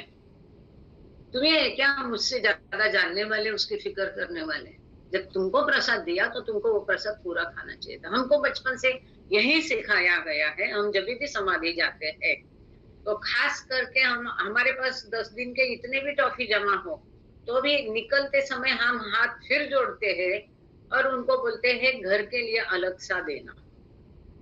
उनके पास कागज भी रहते किस की दवा, हाँ किस मर्जी के, हाँ जस्ट हर एक मर्जी अपनी दवा, बाबा ने बोला था। जिसकी दवा हर अलग, हर क्या बोलेंगे, जो बीमारी, हर बीमारी की दवा अलग है, तो हर एक को जो प्रसाद दिया वो उसके संस्कार के मुताबिक है, समथिंग लाइक दैट ना। जिस मरीज की दवा उसी मरीज को। करेक्ट है। तो ये तो एक आध्यात्मिक दवा है हमारी। बाबा जो देते हैं हमारे संस्कारों के, आप मत समझो कि वो वॉलेंटियर में दिया, चॉकलेट तो सभी को देते हैं, भी चॉकलेट वो भी चॉकलेट, नहीं। आप पूरे भाव से वहां बाबा का दर्शन करके आ रहे हैं तो प्रसाद भी आपको बाबा ने दी। आप इसको खूब समझते हैं जैसा आपने अभी बताया, और इसका आप अमल भी कर रहे हैं। तो हम क्या करते हैं कि निकलते समय उसको रिक्वेस्ट करके घर के लिए जो हम एक्स्ट्रा प्रसाद लेते हैं, तो हम चालू रखो आप अपना वीडियो बैक कैमरा से, हम आपको पिन अप किए हैं ताकि लोग मेरा बात का नजारा देखे। सो हम लोग अगर वो बाई हो, काम वाली हो, झाड़ू, हमारे यहाँ बिल्डिंग में झाड़ू लगाने वाला आता है, बाबा का भजन भी होता है, तो वॉचमैन होता है, काम वाली होती है, सबके लिए हम रखते हैं। और वो जो हम एक्स्ट्रा लाते हैं रिश्तेदारों के लिए, अगर पोता नहीं आया, वो बेटी नहीं आई, उसकी सास नहीं आई, तो उनके लिए जो अलग से हम एक एक रखते हैं, तो हम वो उनको भी देते हैं। मतलब अलग से हम लेते हैं कि घर ले जाने के लिए, उसी में से हम जो भी, अगर बाई ट्रेन जा रहे, बस जा रहे, साथ में कोई साथी है तो उनको, अनजान लोग हैं उनको भी देते हैं, लेकिन वो अपना नहीं देते, ये अलग से लेके। अब उसने जब मांगा है और तुम्हारे पास है और 10-12 दिन की इतनी टॉफियां पड़ी है, बाबा के फोटो के सामने फिर से रखो, बाबा को सारी कहो, और आपको जो फोटो के साथ उसको, क्योंकि उसको मन गया इमीडिएटली कि मुझे ये प्रसाद चाहिए मेरे बेटे के अच्छाई के लिए, तो मुझे तो लगता है कि अब उसका मन दुखाने के बदले उसको, क्योंकि अब कब तुम जाओगे सभागी, कब लेके आओगे, तो आप उसको दे सकते हैं अपना एक, उसमें से क्या करें। जो नियम के वैसे तो खिलाफ है ये कि अपना प्रसाद खुद को खाना है। और कोई सवाल आज के संसद? तो यहाँ मेहराबाद, देखो कल मेहराबाद में धूम मची, जहाँ मैंने सुना और वीडियो देखा, इतनी बारिश कल रात को 9 बजे, वो बारिश का वहां पर है ना, चिन्ह है, लग रहा है। कल मेहराबाद में खूब बारिश हुई, और जैसा अभी वो दिखा रही, शायद मिट्टी और कीचड़ है क्या आपका? तो ये जा रहे हैं चल के भी हॉस्टल से मेहराबाद समाधि पर जा रहे हैं, हम भी उनके देखते रहेंगे। यस नीलम जी बोलिए आपका सवाल। जय बाबा। साथ में मेहराबाद का दृश्य भी देखते जाइए, गीला दिख रहा है। जय बाबा। ये जो पत्थर योनि है उसके संस्कार कैसे खत्म होते हैं? पत्थर तो बहुत समय तक मतलब खत्म होने में उसको काफी टाइम लगता है। बाकी तो हमको पता है कि पेड़ों का कब मरते हैं, जानवर कब मरते हैं, मगर पत्थर का कैसे होता है? जय बाबा। जय बाबा नीलन जी, आपने सही सवाल पूछा। ये गहन भी है, इसके कई बार हमने इसके ऊपर पिछले बार याद है हमने बहुत चर्चा की थी कि पत्थर के प्रकार है, जैसे संगमरमर है, जैसे तो ये बात सही है कि पाषाण का आयुष्य जो है, जीवन कालावधि बहुत बड़ा लंबा कालावधि है। और इसीलिए तो हम जब भी बोलते हैं कि हम बड़ी लंबी दूरी से आए, मनुष्य देह में आए, तो ना जाने कितने कालचक्र हम एक पाषाण बन के पड़े थे, और कई पाषाण बने हैं। पाषाण में भी एक पाषाण थोड़ी बनता है, कभी हम काला थे, कभी लाल थे, कभी संगमरमर थे, कभी पहाड़ के पाषाण, मतलब कई प्रकार के पाषाण हम रहे हैं, तब जाके आज हम मनुष्य देह, इसीलिए इसका वैल्यू बहुत ज्यादा है मनुष्य देह का। तो इसको डेफिनेटली ये जो है एग्जैक्टली आपको ऐसा कहना है शायद कि पाषाण की मृत्यु, भौतिक मृत्यु कब कही जाएगी, शायद से मैं ऐसा समझ रही इसको। तो चाहे वो घिस घिस के उसकी मिट्टी हो, या इसको तोड़ा जाए, या हथौड़ी से फोड़ा जाए, या जैसे आजकल हम देखते हैं, देखो आजकल हिमालय में आप गए हैं, उत्तराखंड में आप गए होंगे तो देख रहे हैं, अब जो वहां के पहाड़ है, वो पहाड़, ये देशपांडे को हम लेंगे आपका सवाल, definitely it will be some good input from you. तो जितना मेरी सीमित बुद्धि को समझ में आता है वो मैं कह रही हूँ। इसका डायरेक्टली बाबा ने कहीं मेंशन तो किया नहीं है, लेकिन जितना हमारी जिस प्रकार से समझ आती है, या शायद कहीं हमें आगे पढ़ने भी मिलेगा, हम उम्मीद पर है, करेंगे। 2 मिनट तो 1 मिनट देशपांडे को मेरी बात पूरी हो जाने दो, फिर आप बोलिए, तब तक माइक को म्यूट रखिए। तो जैसे अभी आप उत्तराखंड के पहाड़ देख रहे हैं, मिट्टी मिट्टी हो गई और ढल रहे हैं, आए दिन लैंडस्लाइडिंग हो रहा है, तो एक तरह से वो पहाड़ की या वो पाषाण की वो मृत्यु समझते हैं हम। ये भी हो सकता है, अब मिट्टी भी मिट्टी है, तो ये हल्का वालुकण बन के हवा में उड़ जाएगी, तो ये उसकी भौतिक मृत्यु कहा जाएगा क्या? अब दूसरा आपका मेन सवाल ये था कि उसके संस्कार कब खत्म हो गए। जब उसकी आयु खत्म होगी, जैसे भी है, जिस भी तरीके से, जिस भी प्रकार से, तब जब ये पाषाण से धातु योनि में जाएगा, या इस किताब में अब बाबा ने उसे डायरेक्ट वनस्पति कहा है, इसको एग्जाम्पल के लिए वो भी ले सकते हैं। तो इसका आगे का जन्म पाषाण है, पाषाण के आगे का जो रूप उसको मिलेगा, इसमें हम सभी प्रकार के पाषाण पकड़ रहे हैं नीलम जी, और उसमें कई काल चक्र जाएंगे, कई युग बीत जाएंगे। तो वो जो आखिरी रूप होगा पाषाण का, उस आखिरी रूप का जब अंत होगा, उसको दूसरा रूप मिलेगा धातु का। वो धातु के रूप में इस जन्म के संस्कार जो उसके है, वो धातु रूप में उसके नष्ट हो जाएंगे। आपका सवाल ये था कि पाषाण के, थैंक यू, ये जो बाबा वे बोलते हैं, बाबा पथ, जिसको इस रास्ते से दिन में अनगिनत, yes thank you, path, the path, जहां से बाबा आए हैं, गए हैं दिन में कई बार। तो बचपन से हम लोग कई बार इस पे चढ़े उतरे, बड़ा अच्छा लगता था, और इसका एक आकर्षण, खिंचाव होता था। तब तो मालूम नहीं था क्यों होता है, अब तो उसका कारण समझ गए, लेकिन आना जाना कम हो गया, तो बहुत अच्छा लगता है। इस रास्ते से अब भी जाते हैं, तो ये जैसे मेराबत की बॉर्डर आती है, तो कण में बाबा वहां बसे है। अब देखो यहाँ की जो मिट्टी है, पत्थर है, अब पहले गए, बहे गए, ढह गए, वापस उस रोड को मरम्मत करनी पड़ती है। जो आपने पाषाण का सवाल किया, अब ये बाबा के टाइम में एकदम मिट्टी का हुआ करता था, अब उसको थोड़ा, उस समय की मिट्टी तो बहे भी गई, ढह भी गई। जैसे कि अभी जो वो लक्ष्मण झूला है, ऋषिकेश का, वहां के पत्थर देखो, इतना पानी का बहाव होता है, उसमें गोटा बनके फिर उसके छोटे छोटे टुकड़े होते हैं और मिट्टी बनके वो खत्म भी हो जाते हैं। तो वो लक्ष्मण झूला बाबा गए तो उसके पश्चात वो आगे शायद सूर्यास्त भी दिख रहा है क्या मालूम नहीं। तो हाँ, अच्छा दिख रहा है, बहुत अच्छा लग रहा है, जैसे हम लोग भी समाधि पहुंच गए बाबा के मेहराबाद में। ये कल बारिश जोरदार हुई, देखो कितना रास्ता बह गया, सारी वहां पर कंकर दिख रहे हैं। आप अच्छा बता रहे हैं, थैंक यू। उनकी सहेली भी है साथ में, मीना माहेश्वरी जी। सो इस प्रकार से उसका अगला जो जन्म रहेगा, मानो धातु का है, वनस्पति का है, उस जन्म में उसके ये संस्कार, जो ये अनुभव है, ये संस्कार अगले जन्म में नष्ट, वो अनुभव करके नष्ट करेगा, उस जन्म में नहीं।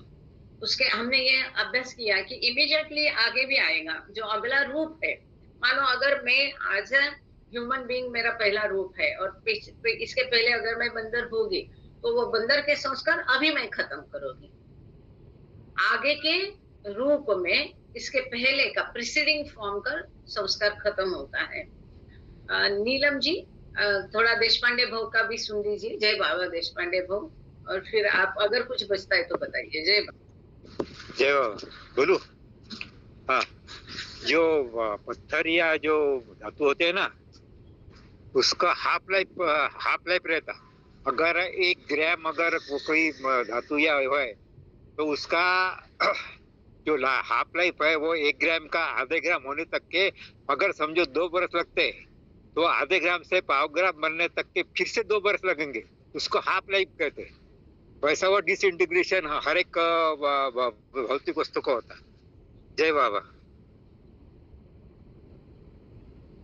आप एक बार फिर से रिपीट करना। जय बाबा।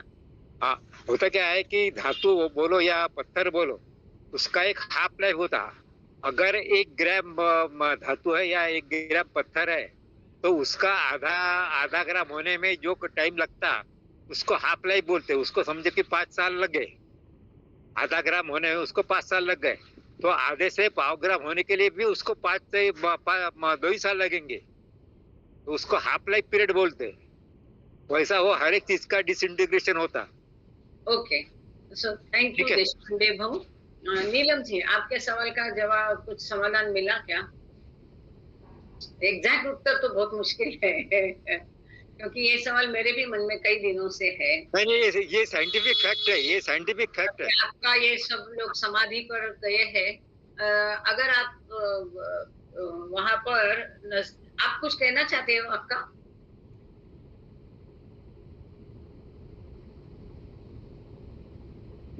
नहीं कुछ नहीं, बस सुन रही थी।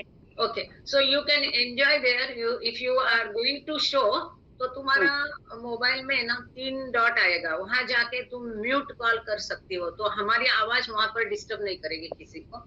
आप वॉल्यूम भी कम कर सकते हैं और वो 3 डॉट जाके म्यूट कॉल करके कर सकते हैं, तो हमारी आवाज आपको और किसी को भी नहीं सुनाई देगी। पर हम देख रहे हो कितना सुंदर सूर्यास्त दिख रहा है। ठीक है, तो विल कंटिन्यू। और कोई सवाल नहीं तो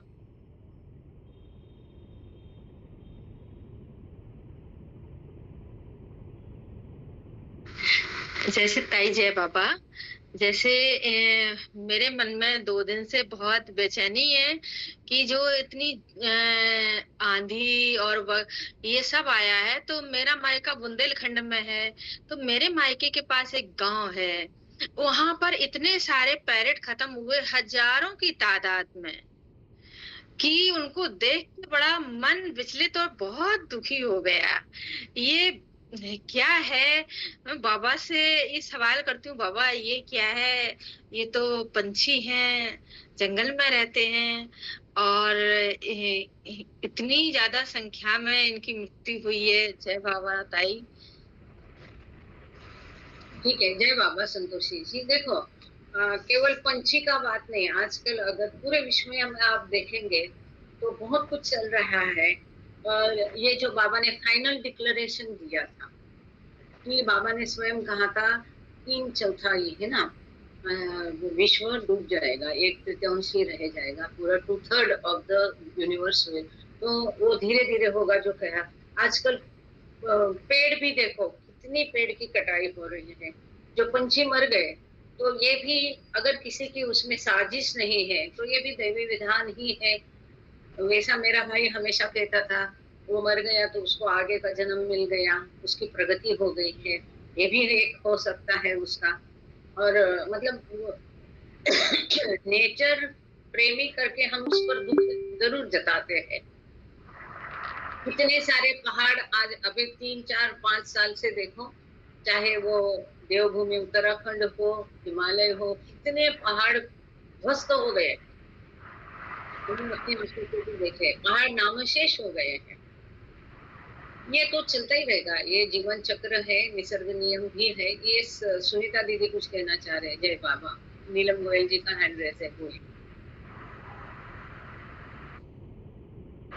जय बाबा।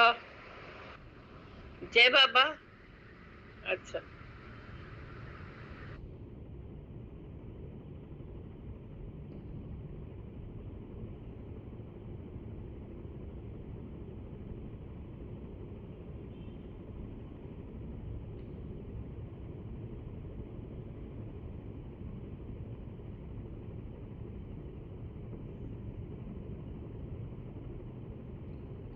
दीदी आवाज नहीं है, आवाज बंद है आपका। सुनीता दीदी कुछ बोल रहे थे। जय बाबा। हाँ जी, आपको सुनाई दे रहा है?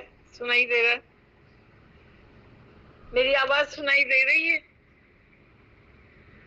हेलो, जय बाबा। अरे दीदी बोलिए, आवाज सुनाई दे रही है। अच्छा अच्छा, मैं ये पूछ रही हूँ आपसे कि अभी आया था कि हम लोग बाबा से ये मांगे कि हम डिजायरलेस बने, है ना? तो डिजायरलेस बनना भी तो एक डिजायर है, ये भी तो एक डिजायर है कि हम कहें कि डिजायरलेस बने।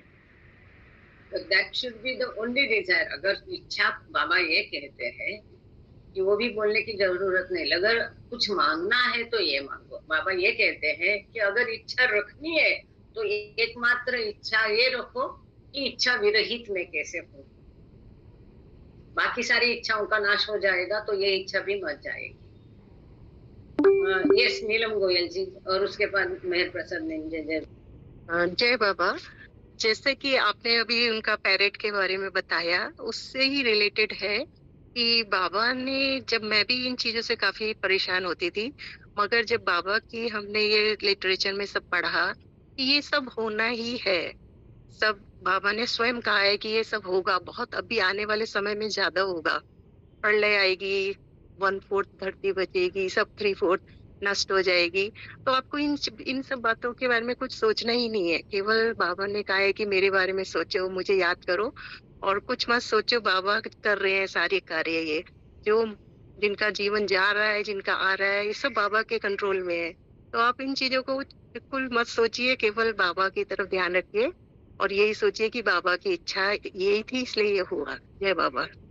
जय बाबा, थैंक यू, वेरी करेक्ट। और जैसा कि देखो, बाबा जान ने स्वयं कहा था कि मेरा ये बेटा पूरे विश्व को ऐसा हिला देगा कि महान कार्य जिसकी हम कल्पना नहीं कर सकते इसके पहले के अवतार कार्य में। तो बाबा ने ये चक्र जो है, विश्व चक्र की गति भी बढ़ा दी, जैसे जितना हम समझ रहे हैं, जितना हम अनुभव कर रहे हैं, जितना हम देख रहे हैं कि क्या था जब हम छोटे थे और अब क्या है। ये जो बदलाव है, तूफान गति से, तूफान बदल, विश्व कहाँ का कहाँ जा रहा है, ये सब उसके दैवी प्लान के अंदर है। मेहर प्रसाद निमजे, बोलिए, अपना सवाल पूछिए। सवाल नहीं, इंफॉर्मेशन देना था, सवाल नहीं। ये अभी पाषाण का जिक्र चल रहा था कि कब उनके उनका संस्कार कैसे थे। तो हर एक किताब में लिखा हुआ है, हर एक स्पेसीज में 14,000 ऊपर स्पेसीज रहते हैं। 14,000, पत्थर में 14,000, वनस्पति में 14,000, और उसके बाद निरंतर तरक्की करते करते मनुष्य होने में आती। वो बताना चाह रहे, हर एक पेड़ में 14 है, वो पत्थर में भी है, पत्थर में 14,000 किस्म के पत्थर है, उसके बाद में वनस्पति में जाएंगे। ऐसे बाबा ने लिखा है। और ये किताब का रेफरेंस आपको मिलेगा जीवन रस की किताब में, अन्ना खंडारी की जो किताब, उसमें वो जो इंग्लिश की किताब है उसका रेफरेंस दिया हुआ। जय हुआ। ओके, जय बाबा। और किसी को कुछ कहना, पूछना है, बताना है, जताना है? नीलम जी, आपको और अभी भी सवाल है, कुछ कहना है? आपका हैंड रेज है। आगे पढ़े, थोड़ा टाइम है अभी, 7 मिनट। तो वनस्पति रूप को हम पढ़ते हैं आगे।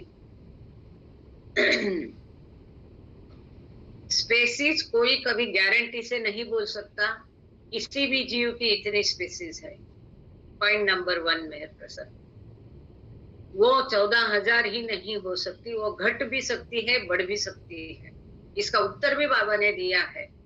मेहर Baba early messages to the west में बाबा ने कहा है कि मानो कोई एक स्पेसीज, हमने कई बार देखते हैं कि कितने सारे जीव है, उसमें से कोई एक स्पेसीज पूरे खत्म हो जाती है, तब उस जीव का क्या? तो बाबा ने कहा कि जो स्पेसीज खत्म हो जाती है, उसके पहले उसका प्रवास तक आ गया तो उसका प्रवास रुकता नहीं, उसके नेक्स्ट स्पेसीज में वो अपने आप चला जाता है। पॉइंट नंबर 1, कोई स्पेसीज ऐड होती है, वो जिस क्रम में ऐड हुई है उस क्रम में उसको भी उस जीव को लेना पड़ेगा। सो ये बकवास है कि कोई इतने स्पेसिफिक स्पेसीज कोई नहीं बता सकता है, साइंस भी नहीं बता सकता है, लाइट गई वहां पर, कि कौन सी इसमें कितनी स्पेसीज है। स्पेसीज कम ज्यादा होती रहती है, घटती और बढ़ती रहती है। कई स्पेसीज है कि नामशेष हो चुकी है, कई स्पेसीज नई ऐड भी हो रही है।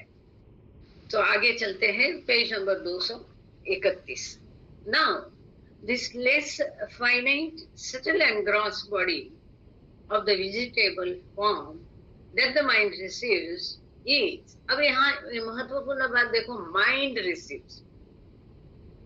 हम पहले भी ये चर्चा कर चुके हैं। शरीर किसको मिलता है? स्थूल शरीर, सूक्ष्म शरीर मन को मिलता है। सो ये वनस्पति का जो शरीर है ये पाषाण से कम सीमित है, इसलिए यहाँ पर लेस फाइनाइट लिखा गया है। Due to the fine impressions that the mind gathered through its experiences of the universe in the preceding form.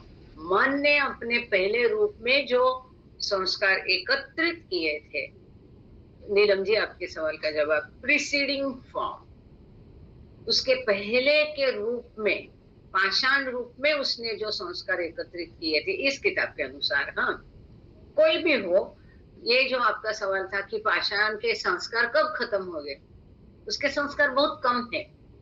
जब आगे का रूप पाषाण ले लेगा तब उसके संस्कार खत्म हो गए। सो प्रीसीडिंग फॉर्म में, पहले के रूप में जो उसने संस्कार इकट्ठे किए थे, उस संस्कार के अनुसार अब उसको देह मिलता है जो कम सीमित होता है। The less finite, subtle and gross experiences that the mind receives of the subtle and gross universe through the less finite, subtle and gross vegetable form attach fine impressions onto the mind, impression which again register and accord with the less finite experiences. तो यहाँ वनस्पति का बाबा ने वनस्पति रूप का बारे में वर्णन किया है। और यहाँ पर एक सवाल ये था मुझे, जिसका शायद आप लोग उत्तर देते थे, less finite, subtle and gross experience. अब वनस्पति को सूक्ष्म अनुभव क्या होगा? सटल एंड ग्रॉस एक्सपीरियंस, स्थूल अनुभव हम कह सकते हैं। सो ये हो सकता है मे बी कि जब स्थूल और सूक्ष्म शरीर मिल के कार्य करते हैं तो स्थूल और सूक्ष्म का मिल के अनुभव ऐसा भी हो सकता है, इसलिए ऐसा लिखा होगा। फिर भी आप लोग भी इस पर विचार विमर्श करके अगले सेशन में जरूर उसका उत्तर दीजिए कि why he has written the less finite, subtle and gross experience। क्योंकि सटल एक्सपीरियंस तो या तो स्वप्न में होता है, लेकिन स्वप्न में जो अनुभव होता है उसके संस्कार होते नहीं है, लेकिन अनुभव जरूर होता है। और स्वप्न में सबको होता है, पाषाण से लेके पशु तक। सो गॉट द आंसर। यहाँ संस्कार की बात नहीं हो रही, अनुभव की बात हो रही है। सो कम सीमित स्थूल और सूक्ष्म अनुभव उसको मिलते हैं वनस्पति को, उसके स्थूल और सूक्ष्म विश्व द्वारा, उसके कम सीमित स्थूल और सूक्ष्म वनस्पति रूप में और जो अनुभव होते हैं उसके द्वारा जो संस्कार होते हैं वो उसके मन पर एकत्रित होते, रजिस्टर होते हैं, और फिर से ये संस्कार उसको फिर आगे का अनुभव उसको देते हैं। तो यहाँ एक मुझे डाउट था, पढ़ते समय आया था कि सटल क्यों लिखा है, तो यहाँ सटल एंड ग्रॉस एक्सपीरियंस लिखा है। तो हो सकता है जो स्वप्न जगत में, स्वप्नावस्था में जो स्वप्न जगत का अनुभव होता है, इस कारण ऐसा लिखा होगा। तो यहाँ हम आज रुक जाते हैं, और क्योंकि अभी आगे का पैराग्राफ बड़ा है, हो नहीं पाएगा। आधा घंटा अगर हम चर्चा नहीं करते तो एक आध पन्ना हो जाता था, लेकिन कोई बात नहीं, छोटे मोटे मन में कुछ भी दुविधा होती है उसका समाधान यहाँ पर हो जाता है। आज 1 तारीख है, नहीं क्या है, 1 जून। चलो ठीक है। सो प्रार्थना, ये मेरे लिए, क्या हम भी बाकी लोगों के जैसे चार्ट बनाए, प्रार्थना, आरती और 7 नेम्स? आपका क्या ख्याल है, आप लोगों का? सुरेश खुजे थे, सुरेश खुजे, काफी दिन से उनको नहीं मिला है मौका। राजश्री सोनी जी को भी नहीं मिला है।